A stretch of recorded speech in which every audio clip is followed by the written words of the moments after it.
Set में जो है विज्ञान, फिर उसके बाद इतिहास, और इस तरह से करके सभी प्रश्नों को एक एक करके देखेंगे जो बार बार सक्षमताओं में पूछे जाते हैं। क्वेश्चन नंबर पहला है हमारे स्क्रीन पर, जो विज्ञान से रिलेटेड प्रश्न है कि पानी का रासायनिक सूत्र क्या है। तो पानी जो है वो एक यौगिक है। जब आप पढ़िएगा कि पदार्थ जो है वो तीन ये है, उसकी रासायनिक तीन अवस्थाओं में बांटा गया है, तत्व, यौगिक और मिश्रण में। तत्व सबसे शुद्ध रूप होता है, वहीं यौगिक जो है दो या दो से अधिक तत्वों से बना होता है। तो पानी जो है वो चूंकि दो और दो से ज़्यादा तत्व से मिलकर के बना है, इसलिए पानी एक यौगिक है जिसका रासायनिक सूत्र क्या है, H2O, यानी पानी में हाइड्रोजन के 2 परमाणु और ऑक्सीजन तत्व के 1 परमाणु शामिल होते हैं। तो 2 परमाणु से मिलकर के बना है हाइड्रोजन और ऑक्सीजन, H2O, यह पानी का रासायनिक सूत्र है। CO2 कार्बन डाइऑक्साइड के लिए है, O2 ऑक्सीजन जो हम लोग सांस लेते हैं, और NaCl सोडियम क्लोराइड जो कि साधारण नमक हम लोग खाने में इस्तेमाल करते हैं, उसका रासायनिक सूत्र है। अगले प्रश्न की ओर बढ़ते हैं। सवाल है कि पौधे में जल का परिवहन किसके द्वारा होता है। यानी पौधे में जो जल है, पौधे के जड़ के द्वारा जल अवशोषित होता है, फिर पत्ती तक वो जल पहुंचता है, जिससे पौधे जो है प्रकाश संश्लेषण की क्रिया करके अपने भोजन का निर्माण करते हैं। तो ये जल का परिवहन कैसे होता है, तो पौधे में जल का परिवहन जो है पौधे में उपस्थित जाइलम उत्तक के द्वारा होता है, यानी ऑप्शन बी। दूसरा नंबर प्रश्न का सही उत्तर क्या होगा दोस्तों, ऑप्शन बी के रूप में जाना जाएगा। नेक्स्ट प्रश्न है कि रेड ब्लड सेल या रेड ब्लड कार्पस्कल्स के नाम से जानते हैं RBC को। रेड ब्लड कार्पस्कल्स का जीवन काल कितना दिन का होता है। हिंदी में अगर कहा जाए तो लाल रक्त कणिकाएं जो है, जो ये हमारे शरीर में जो रक्त है, उसमें लाल रक्त कणिकाएं का जो जीवन काल है वो कितने दिनों का होता है। तो याद रखिएगा, लाल रक्त कणिकाएं का जो जीवन काल है वो 120 दिनों का होता है, यानी ऑप्शन सी इसका सबसे सही उत्तर है। सवाल है कि द्रव्यमान संख्या, जो कि विज्ञान में रसायन विज्ञान से संबंधित प्रश्न है कि द्रव्यमान संख्या का सूत्र क्या होता है। तो किसी भी तत्व में 3 कण उपस्थित होते हैं, एक होता है इलेक्ट्रॉन, दूसरा होता है प्रोटॉन, तीसरा होता है न्यूट्रॉन।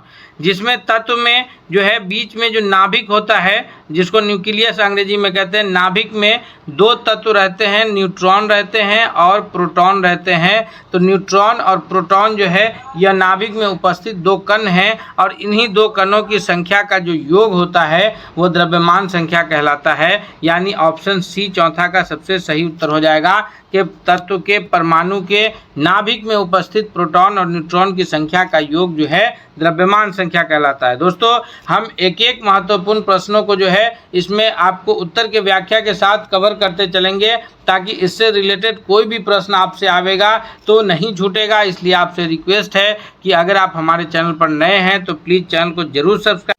सवाल 5वां है हमारे स्क्रीन पर कि मानव शरीर में हार्मोन किसके द्वारा नियंत्रित होता है। यानी हार्मोन को कंट्रोल करने का काम कौन करता है, तो वह है अंतःस्रावी ग्रंथि, यानी एंडोक्राइन ग्लैंड्स के द्वारा जो है यह नियंत्रित होता है। अगला सवाल है कि ओजोन परत जो हमें पराबैंगनी किरणों से हमारी रक्षा करता है, वह किस गैस की बनी होती है। ओजोन परत जो है यह किस गैस की बनी होती है, तो ओजोन परत जो है यह मुख्य रूप से O3, याद रखिएगा O3, O2 हम लोग सांस लेते हैं, ऑक्सीजन गैस O3 से बनी होती है, यानी ऑक्सीजन के 3 परमाणु एक साथ रहते हैं, वो ओजोन का निर्माण करते हैं। और यही ओजोन परत जो है, जो कि समताप मंडल में पाया जाता है, पृथ्वी के ऊपर जो गैसों का आवरण है, जो वायुमंडल के रूप में जाना जाता है, उसमें बांटा गया है। जो सबसे निचला आवरण है क्षोभ मंडल के नाम से जाना जाता है, फिर उससे ऊपर जो है इस तरह से अलग अलग आवरण है, जिसमें समताप मंडल के में जो है ये ओजोन परत पाए जाते हैं,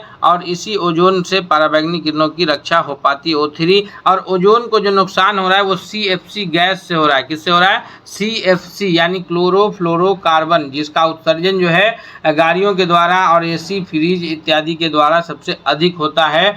अगले प्रश्न की ओर बढ़ते हैं। नेक्स्ट सवाल है कि विटामिन के का कार्य क्या है। विटामिन के का एक बहुत ही महत्वपूर्ण कार्य है कि विटामिन के अगर किसी व्यक्ति के शरीर में कम होता है, तो उस व्यक्ति का अगर कहीं से कट फट जाता है तो फिर रक्त का थक्का नहीं बन पाता है, यानी ब्लड क्लॉटिंग ज़्यादा हो जाता है, खून ज़्यादा गिर जाता है तो विटामिन के का जो मुख्य कार्य है वह है रक्त का थक्का बनाना। कहीं पर अगर कट जाए या किसी तरह का कोई ये हो तो वहाँ पर ब्लड जो आपका जमता है, जमाने का काम जो है, रक्त को थक्का बनाने का जो काम है वो विटामिन के का है। इसकी कमी से क्या होगा, रक्त का थक्का नहीं बनेगा। ऑप्शन बी 7वां नंबर प्रश्न के लिए सबसे सही जवाब है। नेक्स्ट सवाल है कि जल का पीएच मान क्या होता है। पीएच मान से जो है किसी पदार्थ के अम्ल या भस्म, एसिड या बेस होने का निर्धारण होता है। तो पीएच मान जो है जल का, चूँकि जल ना तो एसिड है ना बेस है, तो पीएच मान यानी जल एक उदासीन है, ना अम्लीय है ना भस्मीय है, तो जल का पीएच मान क्या हो जाएगा, जो उदासीन विलयन का होगा, अर्थात 7। क्योंकि पीएच वैल्यू जो होती है वो 0 से 14 तक होती है, जिसमें 7 जो है वो उदासीन विलयन का पीएच होता है। जैसे पानी है, यह उदासीन है तो इसका पीएच मान 7 होगा, और 7 से कम यानी 0 से लेकर के 6.9 तक अम्लीय होता है, और फिर 7.1 से लेकर के 14 तक भस्मीय होता है। 5 अगर है तो ये अम्ल का पीएच मान होगा, 9 और 14 भस्म या क्षार का पीएच मान होगा, याद रखिएगा। अगले प्रश्न की ओर बढ़ते हैं। सवाल है कि न्यूनतम तरंगदैर्घ्य यानी प्रकाश की किरण जो 7 रंगों का मिश्रण है उसमें किस प्रकाश की किरण का सबसे न्यूनतम तरंगदैर्घ्य होता है। प्रकाश की किरण 7 रंगों का कौन सा मिश्रण है, आप भी ये भी जानते चलिए, जिसको हम लोग विबग्योर के नाम से जानते हैं, यानी वायलेट, बैगनी, इंडिगो, फिर उसी तरह से है ब्लू, ग्रीन, येलो, ऑरेंज और फिर रेड। तो इसमें जो है वायलेट का सबसे कम तरंगदैर्घ्य होता है और रेड का सबसे ज़्यादा तरंगदैर्घ्य होता है। तो जिसका सबसे कम तरंगदैर्घ्य होता है वो सबसे ज़्यादा रास्ता में विचलित होता है, और जिसका सबसे कम अधिक तरंगदैर्घ्य होता है वो कम विचलित होता है। यानी लाल जो है सबसे कम विचलन होगा, सबसे अधिक तरंगदैर्घ्य होगा, और जो ये है बैगनी है वो सबसे अधिक विचलन होगा और सबसे कम तरंगदैर्घ्य है, यही कारण है। तो यहाँ पर विबग्योर है, हिंदी में अगर जानना चाहे तो बैजनी आ पीनाला यानी बैगनी रंग है, फिर जामुनी है, फिर जो है बैजनी, फिर बुश नीला है, फिर हरा है, फिर पीला है, फिर नारंगी कलर है, फिर लाल कलर है। ये 7 रंगों का मिश्रण है सूरज के प्रकाश की किरण। अगले प्रश्न की ओर बढ़ते हैं। सवाल है कि मूल तत्वों की आधुनिक आवर्त सारणी, जो अभी आवर्त सारणी हम बच्चों को पढ़ाते हैं, ये आवर्त सारणी जिसमें रासायनिक तत्वों को सजाया गया है, इसका किसने प्रतिपादन किया है, यानी अभी जो उपस्थित है। तो अगर हम लोग बात करें कि तत्वों को सजाने का, तो तत्वों को सजाने का प्रयास डोब्रेनर ने भी किया था, उसके बाद जो है न्यूलैंड्स ने भी किया, फिर मेंडलिव महोदय भी किए, लेकिन जो अभी इफेक्टिव है, जो पढ़ाया जा रहा है वो मोस्ले का है, क्योंकि मोस्ले का सबसे सक्सेसफुल जो है आवर्त सारणी रहा है। इन्होंने क्या किया है कि तत्वों को उसके परमाणु संख्या के आवर्त फलन, तत्वों के भौतिक एवं रासायनिक गुण जो है उसके परमाणु संख्या के आवर्त फलन होते हैं, यह बता करके जो है तत्वों को सजाया है। अगले प्रश्न की ओर बढ़ते हैं। दोस्तों अब जो हमारा प्रश्न आया है यह विज्ञान के बाद इतिहास का सेक्शन आया है, अर्थात हम फिर आपसे एक बार रिक्वेस्ट करते हैं कि अगर आप हमारे चैनल पर अब तक नए हैं तो प्लीज़ आप चैनल को जरूर सब्सक्राइब कीजिए। साथ ही साथ अगर आपको यह क्लास पसंद आ रहा है तो इसे दोस्तों के बीच शेयर कीजिए। सवाल है कि मौर्य सम्राट अशोक ने कलिंग युद्ध के बाद कौन सा धर्म अपनाया। तो कलिंग से जब युद्ध हुआ तो ये बताया जाता है कि इतना भीषण युद्ध था कि इसमें अधिकांश मर्द मारे गए थे, सिर्फ महिलाएं बची थी, और महिलाओं ने जब हथियार उठाया तो फिर सम्राट अशोक ने जो है शस्त्र ही त्याग दिया। वो कहे कि महिलाओं से लड़ना ये बहुत बड़ी बेवकूफ़ी के रूप में जाना जाएगा, और शस्त्र त्याग करके उससे पहले सम्राट अशोक जो है जो आजीवक संप्रदाय के जाने जाते थे, फिर उसके बाद जो है बौद्ध धर्म में वो ये हो गए और धर्म की नीति अपनाएं। तो यानी हम कहेंगे कि बौद्ध धर्म को अपनाएं। ऑप्शन 11 का सी करेक्ट आंसर होगा। सवाल है कि सत्यमेव जयते यानी सत्य की विजय होती है, ये सत्यमेव जयते कहाँ से लिया गया है, किस ग्रंथ से में इसका उल्लेख किया गया है। तो सत्यमेव जयते जो है ये मुंडक उपनिषद से लिया गया शब्द है। ऑप्शन बी यहाँ पर 12वां नंबर प्रश्न का सबसे करेक्ट आंसर होगा। सवाल अगला है कि भारत का प्रथम मुस्लिम शासक कौन था जिसने उत्तराधिकार में पुत्र को गद्दी दी। तो पुत्र की गद्दी का ऐलान जो है वैसे तो बलबन ने किया था, लेकिन जो है हालांकि इनके पुत्र को गद्दी नहीं मिल पाई थी क्योंकि युद्ध के दौरान इनके पुत्र की मृत्यु हो गई। तो बलबन के पश्चात जो है उत्तराधिकारी के रूप में उसका पौत्र यानी पोता जो है गद्दी संभाला था, जो कि दिल्ली सल्तनत के शासक के रूप में जाने जाते हैं। अगला प्रश्न है कि तहकीक हिंद यानी भारत की खोज, या तहकीक मतलब होता है उर्दू शब्द है जिसका अर्थ होता है तहकीक में के हिंद यानी भारत की खोज जो है किस पुस्तक की लेखक कौन है, तो तहकीकात हिंद या फिर ताकि इस किताब के लेखक जो है वो अलबरूनी हैं। ऑप्शन ए यहाँ पर करेक्ट आंसर होगा। ये भी एक विदेशी यात्री हैं जो भारत की यात्रा के दौरान आए थे, और ये इतिहास जो है मोहम्मद बिन तुगलक के ज़माने में लिखे हैं, तहकीक हिंद। नेक्स्ट सवाल है कि मुग़ल काल में राजा टोडरमल किस कार्य से संबंधित थे। तो राजा टोडरमल जो थे ये इनका जो काम था वह भू राजस्व व्यवस्था को देखना था, यानी ज़मीन से संबंधित जो राजस्व व्यवस्थाएं हैं ये देखने का काम करते थे। 15वां नंबर सवाल का डी ऑप्शन सबसे सही जवाब है। अगला सवाल है हमारे स्क्रीन पर कि 1857 की क्रांति के समय जो कि भारत का प्रथम स्वतंत्रता संग्राम के रूप में जाना जाता है, जिसको सिपाही विद्रोह के नाम से भी जानते हैं, जिसकी शुरुआत बैरकपुर छावनी से मंगल पांडे ने किया था।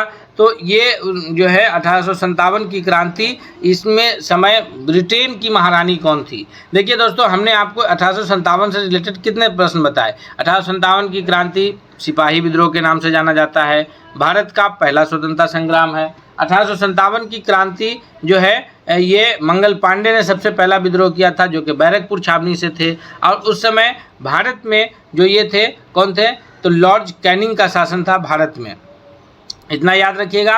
अब है कि ब्रिटेन की महारानी कौन थी, तो वो थी Victoria. Option C correct answer है। अगर दोस्तों हमसे पहले आप किसी भी प्रश्न का उत्तर कर पा रहे हैं ना, आप कमेंट करके ज़रूर बताएं ताकि हमें पता चले कि आपकी तैयारी किस लेवल की है और अगला सेट हम किस प्रकार का आपको लेकर के आपके लिए उपस्थित हों। अगला सवाल है कि स्वराज पार्टी की स्थापना कब और किसने की थी। स्वराज पार्टी की स्थापना जो है यह मुख्य रूप से जब भारत में ये असहयोग आंदोलन चल रहा था और गांधी जी चौरी चौरा कांड के बाद अचानक से असहयोग आंदोलन को स्थगित कर दिए थे, तो उसके पश्चात जो है स्वराज पार्टी की स्थापना की गई थी। और ये स्थापना जो है मोतीलाल नेहरू और CR दास यानी चित्तरंजन दास ने मिलकर के किया था। ऑप्शन ए करेक्ट आंसर होगा। 1923 में किया था। सवाल है कि किस मुग़ल बादशाह ने के शासनकाल में ईस्ट इंडिया कंपनी को भारत में व्यवसाय की अनुमति मिली थी।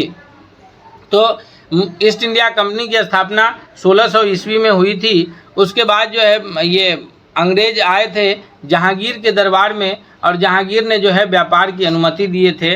ऑप्शन बी यहाँ पर करेक्ट आंसर है 18वां नंबर सवाल के लिए। अगला सवाल है कि भारत में कम्युनिस्ट पार्टी की स्थापना कब हुई। जी हाँ, भारत में कम्युनिस्ट पार्टी की स्थापना जो है यह मुख्य रूप से 1925 में हुई है। ऑप्शन सी के रूप में उत्तर जाना जाएगा। 1920 में ताशकंद में कम्युनिस्ट पार्टी की स्थापना हुई थी, और भारत में भारतीय कम्युनिस्ट पार्टी की स्थापना जो है यह 1925 में हुई है। अगले सवाल की ओर बढ़ते हैं। सवाल 20वां है हमारे स्क्रीन पर कि भारत का पहला गवर्नर जनरल कौन था। इससे पहले बंगाल के गवर्नर जनरल चल रहे थे, उसके बाद जो है वो भारत के गवर्नर जनरल के रूप में जाना जाने लगा, वह था लॉर्ड विलियम बेंटिक। कौन था?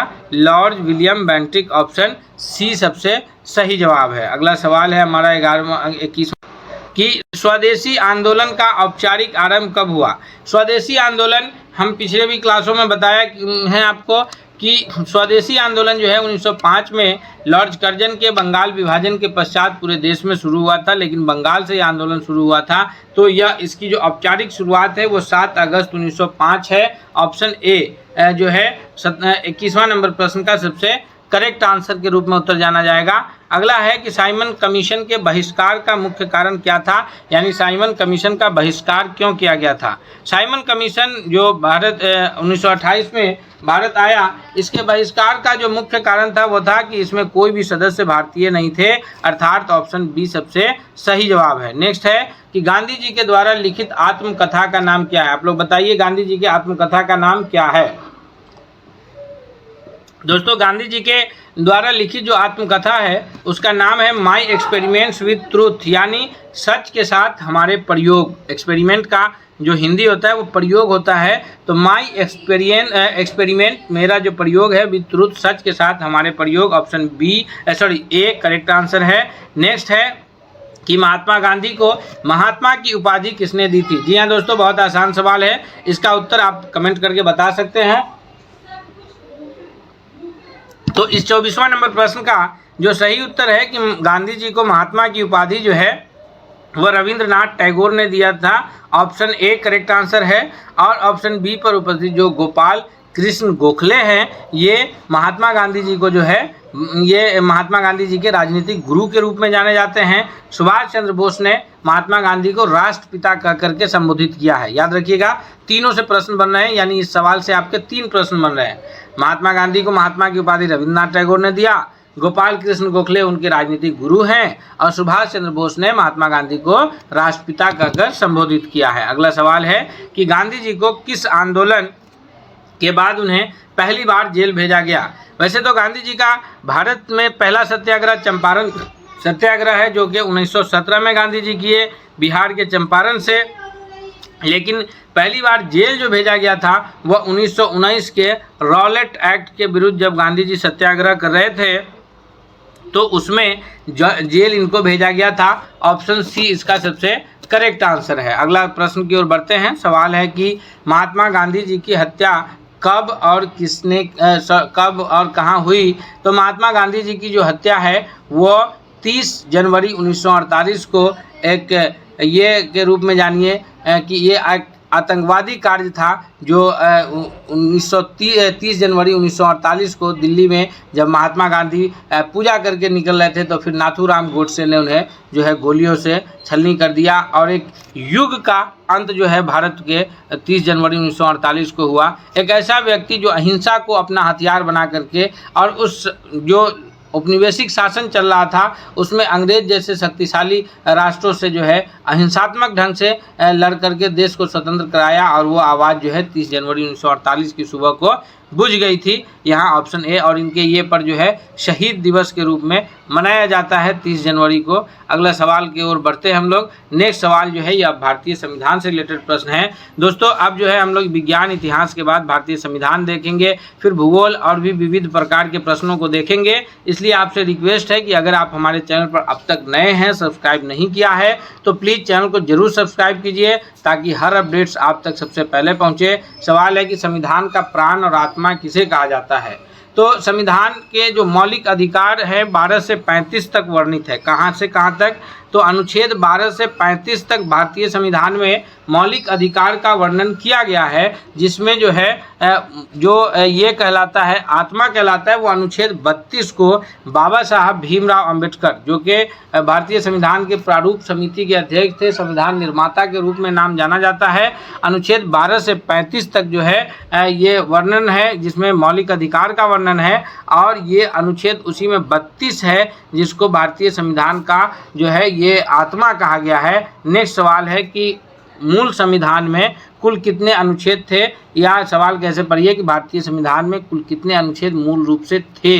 तो जब संविधान का निर्माण हुआ था तो उसमें मूल रूप से जो अनुच्छेद थे वो थे 395। अभी 444 या 48 है एग्जैक्ट कमेंट अभी आप कमेंट करके बताइए जो है अभी मूल संविधान में अभी जो वर्तमान संविधान है उसमें कितने अनुच्छेद हैं।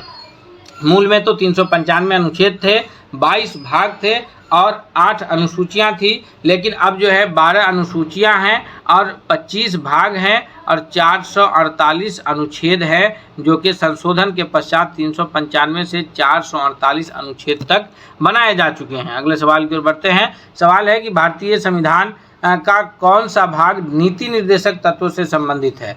तो अभी हम बताएं आपको कि अभी वर्तमान संविधान में कितने भाग हैं, 22 भाग हैं और 25 भाग हैं। मूल संविधान में 22 भाग थे और उसमें जो है पहला जो है वो राज्य के बारे में है, दूसरा जो है वो राज्य और देश के बारे में प्रथम है संविधान ये भाग। सेकेंड भाग जो है वो नागरिकता से संबंधित है, तीसरा भाग किससे संबंधित है, नागरिकता से।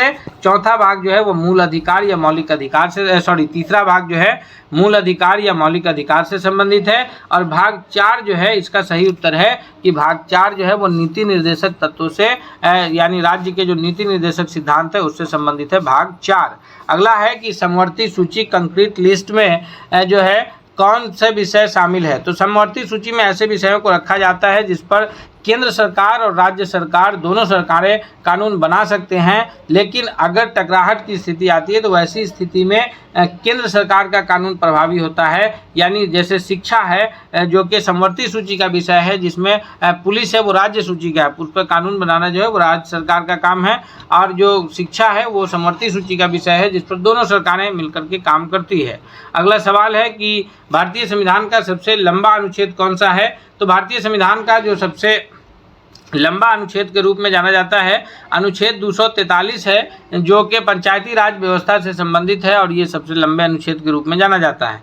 नेक्स्ट है कि कर्क रेखा, भूगोल से रिलेटेड प्रश्न है। फिर हम आपसे एक बार रिक्वेस्ट करेंगे कि अब फिर सब्जेक्ट बदला है, जो कि इंपॉर्टेंट प्रश्न को हम लेकर के आए हैं आपके लिए। आप अगर चैनल पर नए हैं तो जरूर सब्सक्राइब कीजिए। सवाल है कि कर्क रेखा भारत के कितने राज्यों से होकर के गुजरती है? तो ये 8 राज्यों से होकर के गुजरती है। हम सभी जानते हैं, राजस्थान, मध्य प्रदेश, उड़ीसा, छत्तीसगढ़, पश्चिम बंगाल, झारखंड, मिजोरम, त्रिपुरा, इन राज्यों से होकर के गुजरती है। नेक्स्ट सवाल है कि कौन सा पर्वतमाला भारत में जल विभाजक के रूप में जाना जाता है? तो यानी जल को बांटने का, जल को 2 हिस्सों में अलग अलग करने का जो जल विभाजक के रूप में जाना जाता है वो विंध्याचल पर्वत है। ऑप्शन सी करेक्ट आंसर है। नेक्स्ट है कि ब्लू रिवॉल्यूशन यानी नीली क्रांति किससे संबंधित है? बहुत सारी क्रांतियाँ हुए हैं, जैसे हरित क्रांति है, नीली क्रांति है, उसी प्रकार से जो है पीली क्रांति है, दुग्ध उत्पादन के लिए श्वेत क्रांति है।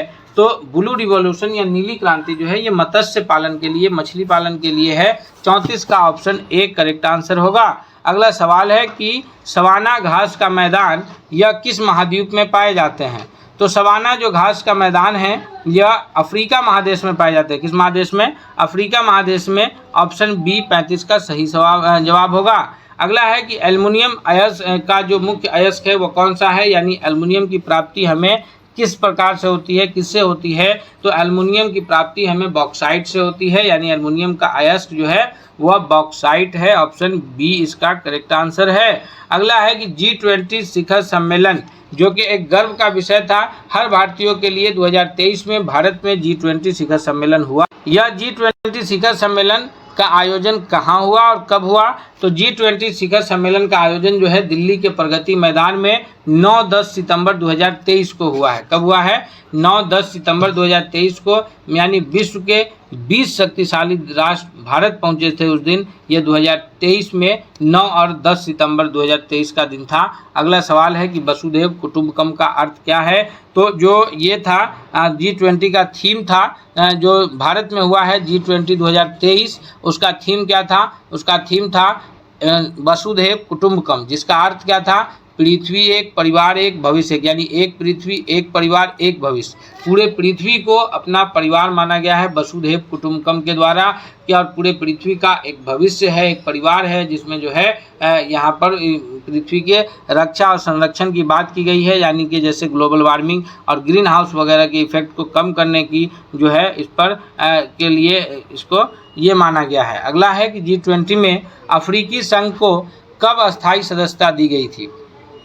तो G20 में अब G21 हो चुका है, चूँकि उसमें 21वें राष्ट्र के रूप में अफ्रीकी संघ को उसकी अस्थायी सदस्यता मिल गई है। यह 9 सितंबर 2023 को भारत में मिली थी, यानी G20 सम्मेलन के पहले दिन जो है 9 सितंबर 2023 को अफ्रीकी संघ को इसकी सदस्यता मिली थी। अगला है 40वां नंबर प्रश्न है कि पेरिस यानी ओलंपिक जो 2024 में पेरिस में हुआ है, पेरिस से पहले टोक्यो में हुआ था, जो कि फ्रांस के टोक्यो में। तो पेरिस ओलंपिक 2024 में भारत के पुरुष हॉकी टीम ने कौन से स्थान पर फाइनल में स्थान बनाया है? तो पेरिस ओलंपिक 2024 में हॉकी टीम ने रजत पदक जीता। ऑप्शन ए यानी सेकेंड में रजत पदक जीता है। ऑप्शन ए करेक्ट आंसर के रूप में उत्तर जाना जाएगा।